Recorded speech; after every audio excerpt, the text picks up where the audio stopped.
Story: the house that opened more than doors. She hadn't eaten in 2 days. Her coat, ripped at the sleeves and thin against the cold, was more memory than fabric. Her name was Leela, but the city just called her that homeless lady near the corner shop. She wandered the streets every night, searching not just for shelter, but for something lost deep inside: dignity, hope, maybe even a reason to keep breathing. That evening, the wind felt sharper, the sidewalks emptier. She spotted a house she'd never noticed before, warm light spilling from the windows, the smell of food slipping through the cracks of the door. Her tired eyes saw what her heart desperately wanted: a shelter. She walked in. The door wasn't locked. She stepped into warmth, not just of the air, but of the walls that didn't judge her, the silence that didn't scream, "Get out." A family photo hung crookedly on the wall, people smiling, alive in their stillness. Before she could turn to leave, someone entered the room. There was no scream, no threat, no panic, just eyes that widened in surprise, then softened. "Are you okay?" the voice asked. Leela wanted to explain, wanted to say she was sorry, that she thought this was a shelter. But instead her knees buckled and she cried, not out of fear but release. For the first time in years someone saw her, not as a threat, not as trash, but as a person. She was given food, a blanket. More importantly, she was given presence, the kind of presence that says, "You matter and I'm here." That night, Leela didn't sleep on a bench. She slept on a couch under a roof, wrapped in warmth and a kindness she had forgotten existed. Over the following weeks, she came back, not as a trespasser, but as a guest. She spoke of her past, how she once taught poetry, how she lost her family, how trauma doesn't always scream but often just silences. She began teaching the children in the neighborhood. Her words weren't just poetry, they were survival carved into syllables. Her story inspired a local shelter initiative, drawing attention to the humanity of the homeless. Leela never asked for charity. She asked for something deeper, a chance, and all it took was someone willing to open the door, not just to their home but to their heart. Moral: education doesn't always begin in classrooms. Sometimes it begins with empathy. The most powerful lessons come not from textbooks, but from moments where we choose to see each other fully. Let this story remind us, one act of kindness can be the beginning of someone's second chance. Sometimes in life, the mistakes we make, those unplanned turns and unintended choices lead us to moments that change everything. We are taught to fear mistakes, to view them as failures or flaws in judgment. But what if a mistake is not a failure but a doorway? What if taking a wrong turn could actually lead to the right place? This is the deeper truth behind the phrase, misjudgment can lead to miracles. Consider the story of a woman named Leela, a woman without a home, a place to belong, or anyone to remember her name. Her life had become a cycle of survival. Cold nights, skipped meals, whispers from strangers who barely made eye contact. One evening, as the winter wind pushed against her tired body, she saw a house. To her weary eyes, it looked like a shelter. The lights were warm, the smell of cooking drifted into the street, and she thought, just maybe, she'd found somewhere safe to rest. She stepped inside, believing it was meant for her. In the strictest sense, she made a mistake.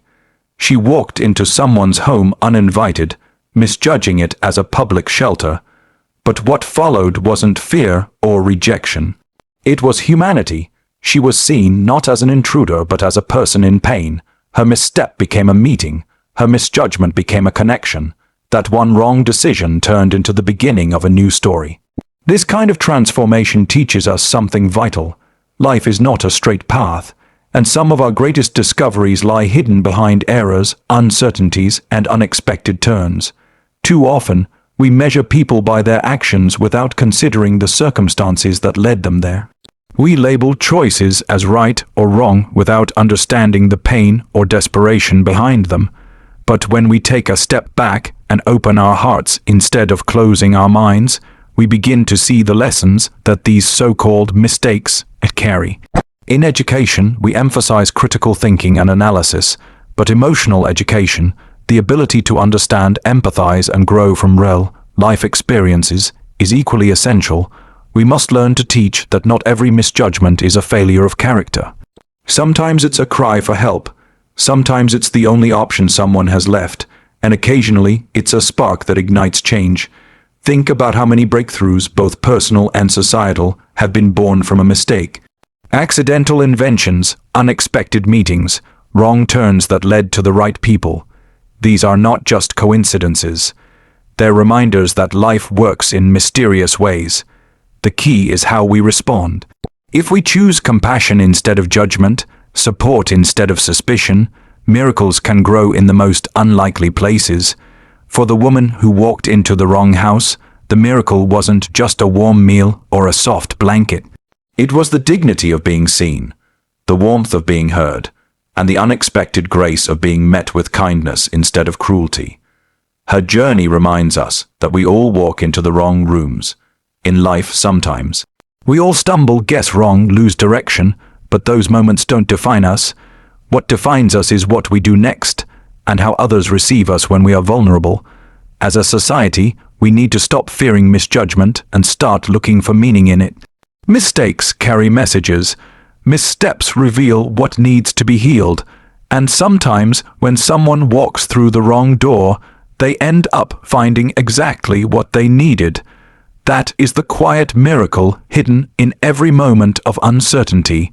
When we learn to embrace these moments, not with fear, but with openness, we unlock one of the deepest forms of education, the kind that teaches us how to be more human. A person's value is often measured by external circumstances, what they wear, where they live, how much money they have. Society has built invisible walls that separate the haves from the have-nots, and perhaps no group feels this division more than those without a home. But the truth is, human dignity transcends circumstance.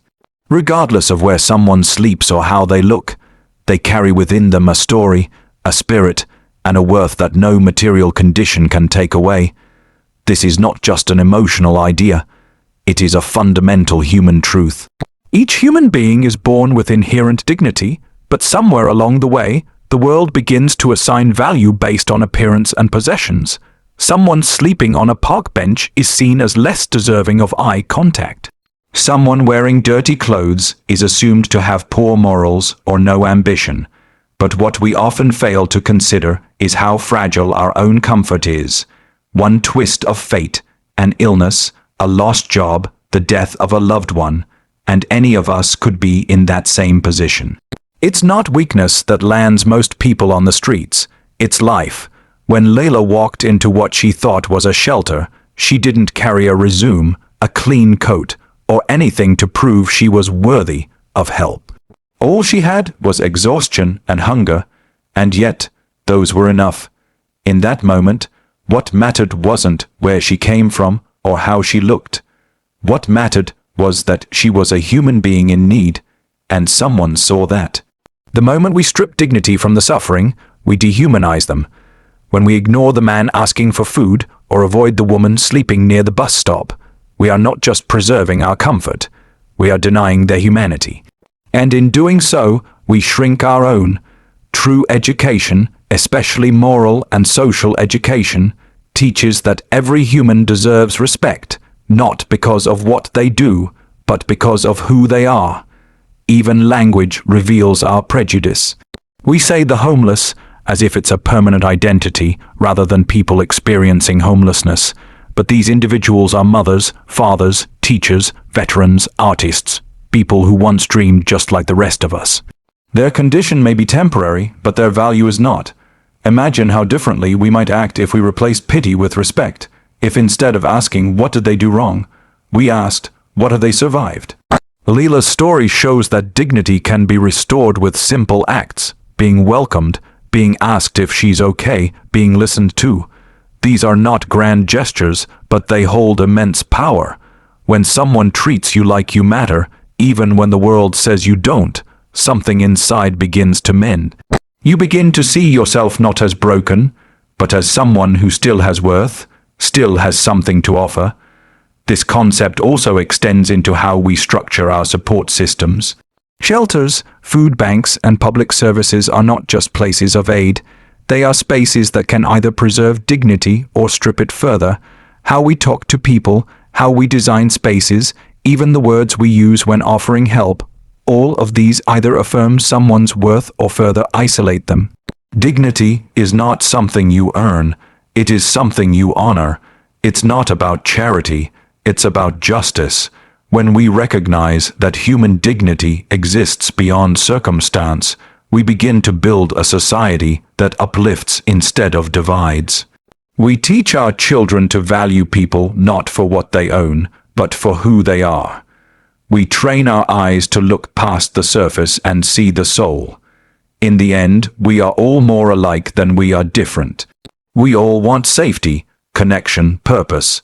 And when we protect each other's dignity, especially in the hardest of times, we protect something sacred, not just in them, but in ourselves. Compassion is not just a feeling, it is an action, a decision, and a form of education in itself. It teaches both the giver and the receiver something deeper than sympathy. It teaches transformation. When we act with compassion, we become educators of humanity. We teach through presence, through listening, through extending grace instead of judgment. In many cases, it is not policies, procedures, or speeches that change lives. It is a single moment of genuine kindness. In the story of Layla, the homeless woman who accidentally walked into the wrong house thinking it was a shelter, what followed was not a reprimand, but compassion. The person who found her didn't ask what she was doing there, didn't shout or call the authorities. They simply saw someone in need and responded from the heart. That choice, so simple on the surface, was powerful beyond words. It told Leela, without saying anything, you are safe, you are human, you matter. That act of compassion became her turning point. It didn't cost money. It didn't require expertise. It required presence, patience, and heart. This is the secret power of compassion. It is accessible to all. You don't need to be rich, educated, or influential to change someone's life. You just need to care enough to stop, see, and respond. Too often, people think compassion is a soft concept, something emotional and impractical. But compassion is deeply practical. It is the root of healing. Medical professionals who show compassion improve recovery rates. Teachers who practice compassionate listening reach students who are struggling silently. Community leaders who lead with empathy build trust that strengthens neighborhoods. Compassion builds bridges where systems have failed. In educational settings, we teach math, science, history, but often neglect emotional literacy. Yet without compassion, knowledge becomes cold and disconnected. When children and young adults are taught to value the emotions and dignity of others, they grow into people who understand not only how the world works, but how to make it better. A society that values compassion educates its citizens in the deepest sense, not just in facts, but in the heart's intelligence. For someone like Leela, who had likely faced cold shoulders and closed doors for years, that one compassionate act didn't just give her shelter, it gave her a spark. It reminded her that not everyone had stopped caring. It reopened a door within her that had long been shut, the door to believing in her own worth, and through that, she began to contribute again. She didn't stay in the role of a receiver. She began to give back through poetry, through teaching, through her story. This is the ripple effect of compassion. It multiplies. When you give it, the person who receives it often turns around and gives it to someone else. It becomes a chain of humanity, one person passing the torch to another. What began as a single act becomes a movement, even if small. And in many ways, these small movements are more powerful than large-scale plans because they are personal, immediate, and real. When we choose compassion, we become mirrors for others to see themselves not in the light of their mistakes or misfortunes, but in the light of their possibilities. We say to them, "You are more than what happened to you." And in doing so, we remind ourselves of the same truth. So the next time we encounter someone struggling, someone who seems lost, angry, or invisible, we must remember compassion is not about fixing someone, it's about showing up, being present, saying, "You are not alone." And in that presence, a new kind of education happens, one that no school can teach, but that every heart can understand. Every person you pass on the street carries a world inside them. We often forget this simple truth. In the rush of our routines, we become desensitized to the faces we see, the hands we don't shake, the eyes we avoid. But behind each of those faces, especially the ones society overlooks, are stories, memories, heartbreaks, and dreams that remain untold. We all carry untold stories, and when we ignore someone's story, we reduce them to a label or a stereotype. We strip them of their complexity, their humanity, and ultimately, their dignity. This is especially true for people experiencing homelessness. Society sees them as a problem to be solved or a burden to be managed. They are categorized as the homeless, as if that term captures the entirety of who they are. But the truth is, homelessness is a condition, not a character. It is something a person is going through, not who they are. Many of these individuals were once nurses, soldiers, students, parents, people who had full lives until something fell apart. And yet, those rich, layered stories often remain hidden because no one takes the time to ask or listen. Leela, the woman who walked into a house thinking it was a shelter, is a perfect example. To anyone else, she might have appeared as just another person living on the street. Her clothes were worn, her hair unkempt, and her eyes tired. But what no one saw was that she had once been a poet, a teacher, a sister. She had read hundreds of books, written dozens of journals, and held dreams like anyone else. Life had not always been this hard. But pain, loss, and misfortune do not leave visible scars. They build slowly, silently, until a person no longer recognizes the life they are living. When she mistakenly entered that home, it wasn't just about seeking shelter. It was a moment when her story intersected with someone else's. And for the first time in years, someone chose to listen. What followed wasn't just a conversation, it was a revealing. Leela began to speak about her past, her love for words, the family she lost, and the spiral that led her to the streets. The person who listened did more than just hear her words. They honored her humanity, and in that sacred exchange, a new chapter of her story began. This teaches us something important. Everyone has a story worth telling. And often, all it takes for that story to surface is someone who cares enough to ask. Too many people suffer in silence, not because they have nothing to say, but because they believe no one wants to listen. In a world full of noise, offering someone your attention becomes a radical act of love. It says, "I see you. I want to know you beyond your appearance." Educating ourselves and our communities to be story listeners is one of the most powerful things we can do. When we understand someone's background, the events that shaped them, the pain they've carried, we begin to replace judgment with empathy. We become slower to criticize and quicker to offer help. We learn to see not just with our eyes, but with our hearts. In classrooms, workplaces, and public spaces, this mindset can change everything. Teachers who ask their struggling students, "What's going on at home?" instead of labeling them lazy. Employers who see gaps in resumes not as red flags, but as spaces filled with battles fought in silence. Citizens who don't cross the street to avoid someone in need, but instead ask their name. The truth is, most people don't want to be saved. They want to be seen, and being seen begins with being heard. When we make space for stories, we make space for healing, for change, and for community. We learn that the world is not divided between the broken and the whole. The rich and the poor. It is filled with people, all carrying something we cannot see. So the next time you pass someone who looks lost or worn down, pause. Even if just in your mind, remind yourself they have a story, you may never hear it. But the act of remembering that it exists, that they are more than meets the eye, is a step toward a more compassionate and understanding world. In a world constantly buzzing with noise, notifications, conversations, distractions, the power of listening has quietly faded. Yet, listening remains one of the most profound acts of connection a human being can offer another. True listening is not just about hearing words. It's about making space for someone's feelings, their truth, their story. It's a silent affirmation that says, "You matter, I'm here," And often, when someone is broken, unheard, or forgotten, the simple act of being truly listened to becomes the beginning of healing.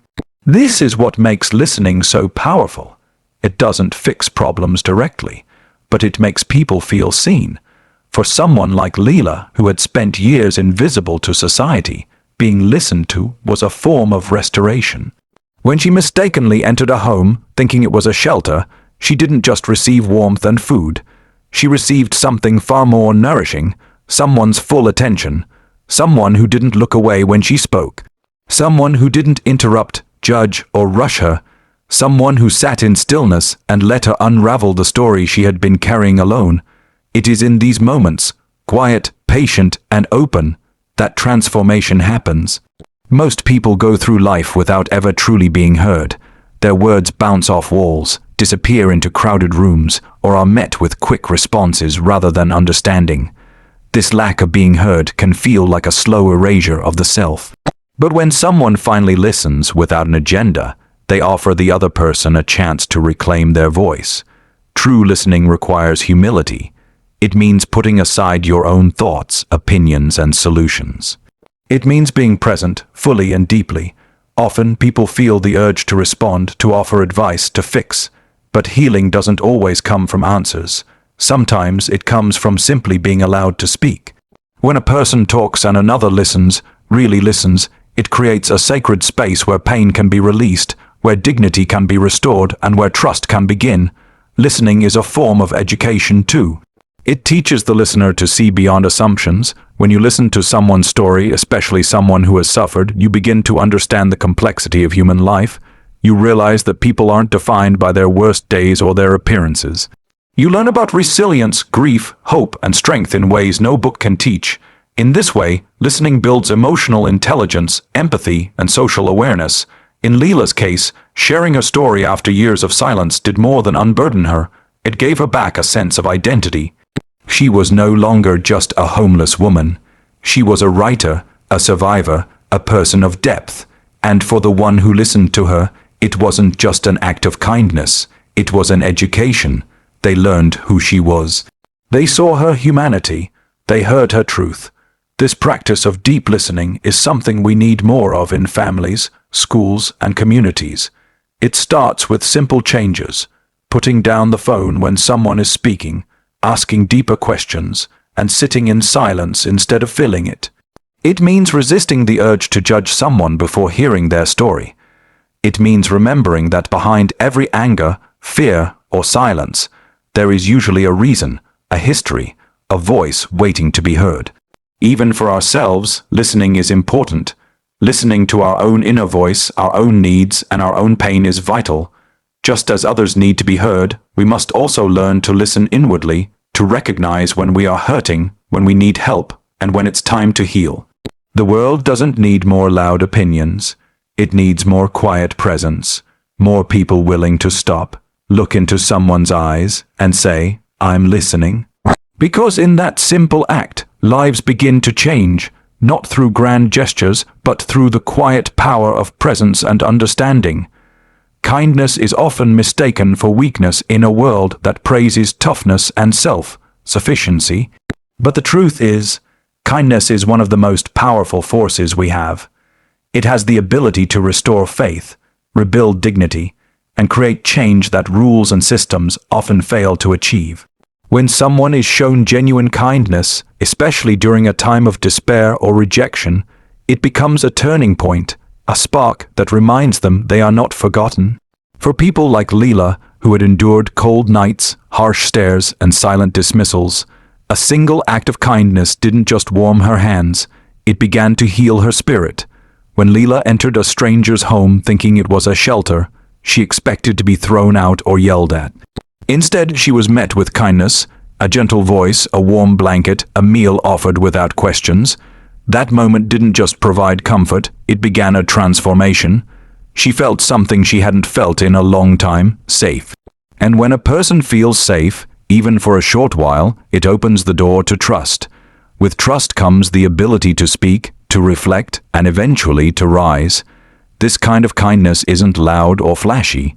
It doesn't need applause or recognition. It often goes unnoticed by the world, but never by the one receiving it. In fact, many of the greatest changes in people's lives begin with small, unseen acts of kindness. An invitation to sit, a smile from a stranger, someone remembering your name. These moments stay with people. They become anchors in storms, reminders that no matter how low life gets, someone still cared. Kindness also re-educates us. It teaches us that strength isn't in standing alone, but in lifting others up. In a society where individual success is idolized, we often forget the power of collective compassion. When we choose kindness, we challenge the norm. We say, "You matter to me," even if the world says you don't. That message, delivered through action rather than words, becomes a quiet revolution in someone's life. For Leela, that single encounter of kindness gave her a reason to believe in people again. She had faced years of rejection, from systems, from strangers, and even from herself. But this one moment reminded her that she wasn't beyond help, beyond love, or beyond redemption. She began to speak about her past, not with shame, but with hope. She began to see herself as someone who could offer something to the world again, not because someone fixed her, but because someone believed she was worth kindness even when she had nothing to give in return. This is the essence of true kindness. It expects nothing. It's not given to earn praise or to check a moral box. It's given because we recognize another person's humanity. And when we give without expectation, we create space for healing. We create a culture where people are not valued by what they produce, but by who they are. Educators, parents, leaders, all have the power to shape a kinder world. It starts by modeling kindness in everyday life, by speaking gently, listening fully, offering support without condition. When children grow up witnessing kindness, they grow into adults who pass it on. Kindness becomes part of the language of the home, the school, the workplace. It becomes a ripple that touches more lives than we'll ever know. And finally, kindness is not just a gift to others, it is a gift to ourselves. When we act kindly, we step into a fuller version of our own humanity. We grow softer, wiser, more connected. We begin to understand that at the core of every person is a shared longing for love, for safety, for meaning. Kindness bridges those longings and reminds us that while life can be harsh, people can be good. In a world where so many feel invisible, unseen, and unheard, kindness has the power to say, "I see you, I'm here, you matter." And sometimes, that is the beginning of everything. Hope is a force that is often underestimated. In a world that can sometimes feel overwhelming and unforgiving, hope acts as a lifeline. It is not just about optimism or wishful thinking. Hope is a tangible energy that can drive people to keep moving forward, even when the road ahead is unclear. For those who are struggling, whether due to personal challenges, poverty, or isolation, hope can be the difference between giving up and persevering. It's a quiet, steadfast belief that better days are ahead, that things can change, and that one's current situation does not define the entirety of their existence.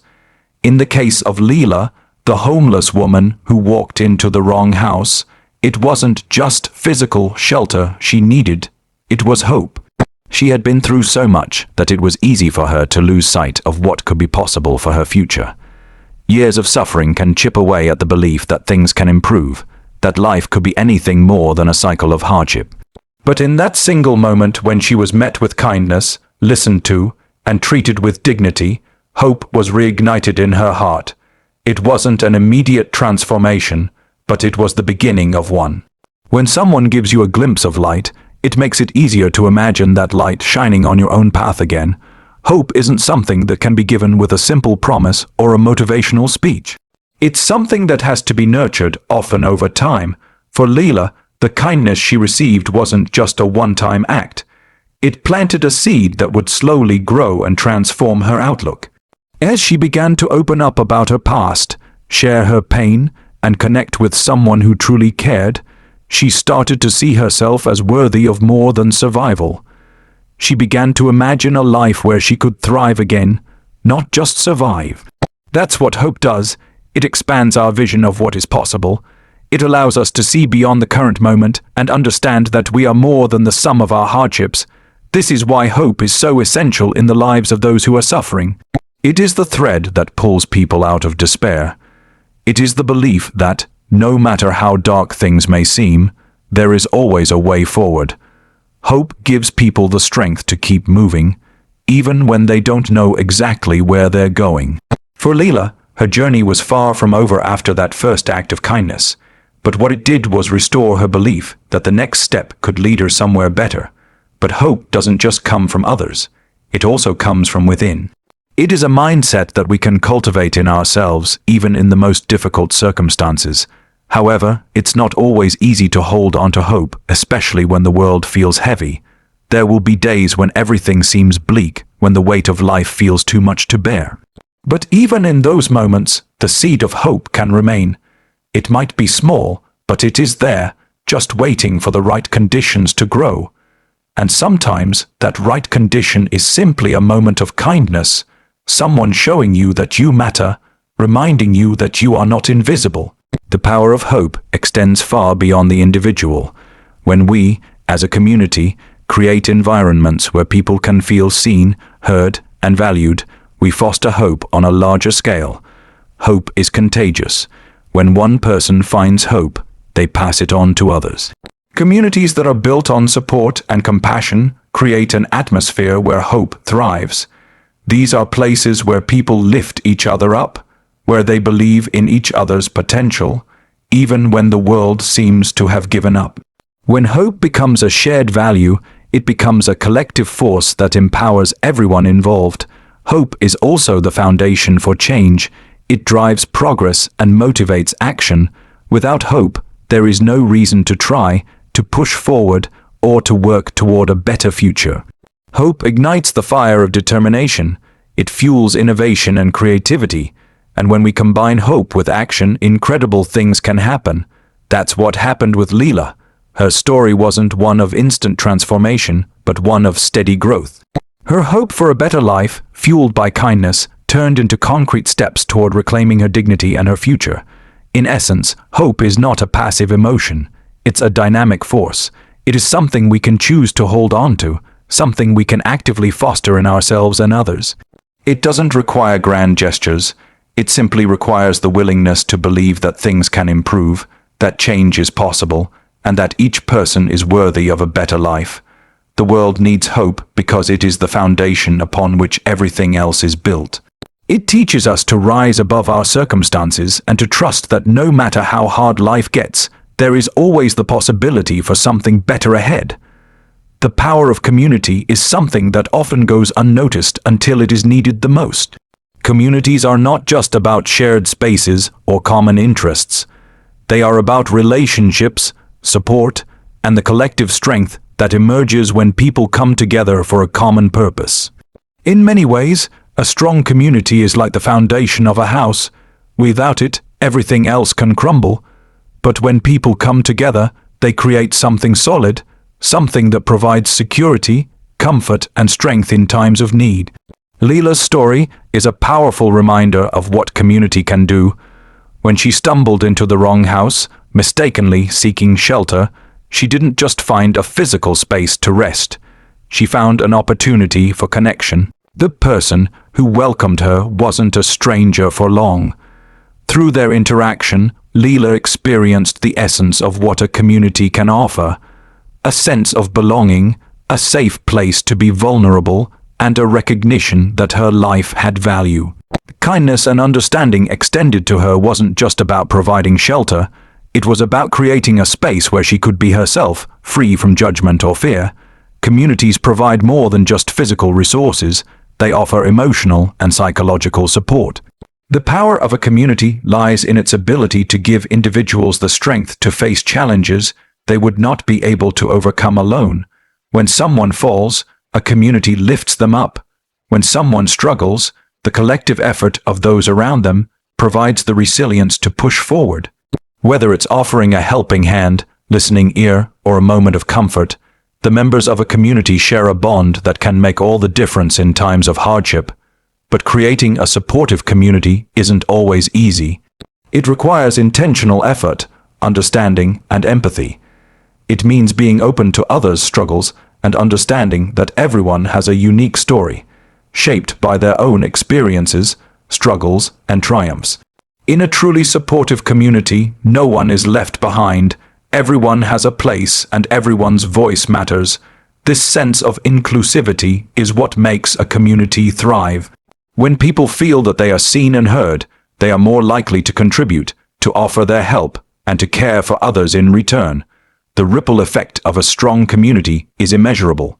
When one person's life is touched by the kindness and support of others, they, in turn, can pass that same kindness forward. It spreads outward, growing as more and more people join in the effort to lift others up. This is the beauty of community. It's not just about giving or receiving, but about the exchange of love, care, and strength. When we support one another, we create an environment where growth, healing, and change are possible. For Leela, that small act of kindness was the beginning of her reintegration into the world. It gave her the strength to take the next steps. She wasn't just given food or shelter. She was given a glimpse of what a supportive community could look like. As she began to rebuild her life, the connections she formed with others became the foundation for her future. These relationships, built on trust and mutual respect, helped her regain the sense of agency that had been lost during her years of hardship. The impact of a supportive community extends beyond the individual. It shapes society as a whole, creating a culture where empathy and care are prioritized. It creates spaces where people can share their struggles, celebrate their victories, and learn from one another. Communities foster creativity, innovation, and collaboration, and they are essential in addressing social challenges. When people come together with a shared sense of purpose, they can achieve far more than they could alone. This collective power is what drives positive change and creates solutions that benefit everyone. Community is not just about proximity, it's about connection. It's about recognizing that we are all part of something larger than ourselves. Each individual in a community adds value, and when everyone plays a role, the community becomes stronger, more resilient, and more capable of facing challenges. The true measure of a community is not in its size or resources, but in its ability to support and uplift every single member, regardless of their circumstances. Ultimately, a community is a reflection of the values it holds dear. It's about creating a space where people can be their authentic selves, where they can rely on others for help, and where they know they are not alone. In today's world, where isolation and disconnection are increasingly common, fostering strong communities has never been more important. Communities provide us with a sense of belonging, a place where we can thrive, and a source of strength in times of need. They remind us that, no matter how isolated we may feel, we are never truly alone. And when we come together, we create something powerful that can change lives.